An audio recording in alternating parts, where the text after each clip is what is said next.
simple rule of change. Because if you believe it's a good thing to do, chances are you can persuade others to share your belief. If you don't believe that it's a good thing to do, you'll never get others to follow you. So, it's very much a people business. And one advantage that you have in this change business being a people business, that looking around, I think most of you claim to be human beings.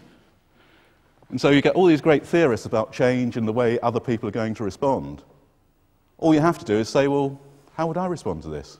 What would I want to see happening? So if you just assume others are going to respond the same way as you, chances are you'll know how to help them see your point of view and move them to your standpoint as well. And that's really where change goes wrong. I'll tell you a little story about when I started off in consultancy. First project I did was very easy. It's taking an empty factory, turning it into a factory that made electronics, opened by Prince Charles, dead easy. Weren't too many people involved. Second project I did, I joined a team of consultants, not too far away from here actually. It's a factory employing about 400 people. It was in the sort of late 70s. Money was short. It was part of a group. And the group said, we don't have loss-making businesses. We'll close it.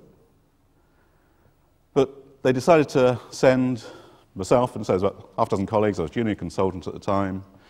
We went in to look at, say, was there a way of saving this factory? Into the project, we started to form a view that it could be saved. But then one morning we had a knock on our office door. 3 guys came in, representing the workforce, and said, if you're still on site in half an hour, we can't guarantee your personal safety. Fortunately, in those days I was younger and could run faster. So we took their advice. Cars did get damaged. You might think, this is a strange story to be telling us about successive change. The good thing was we realized what we'd done wrong. We hadn't kept the communications open. Because the rumors had spread that people were losing their jobs, which was true. And of course, when you hear a rumour like that, you automatically assume, I'm going to be one of the people that gets hurt. So you then put up your defence mechanism, and you try and get rid of what you think is causing the pain. As soon as we could get the real message back of saying that 3/4 of the people had still got a job and would go on indefinitely, and they were given 2 choices, working with us or closing the whole factory, guess what choice they made? And the factory's still there. So, but it's all about communication and taking people with you. Understand what the difference is in their perception to yours, make sure you bridge that gap, and then you keep people on board with you. As I said, I've been playing the game for about 30 years or so. And if you go to the library and look it up, you'll see no end of books saying the changing face of change and new theories, new techniques. If you take my argument that it's actually a people business, how different are people now to what they were 30 years, 50 years ago?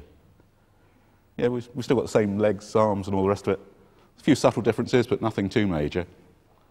So we all have the same concerns. Everyone wants to be able to afford to go home, feed the kids, have a house, somewhere to live, that sort of thing. So those fundamental concerns are still the same. Something that has changed, even in the health service to a little, is the way people communicate and empower employees. When I started this, it was very much bosses dictated what happened and people did what they were told to do. Now you get people more involved in what they're doing, so they get more involved in the change process. And there's a whole spectrum of change techniques.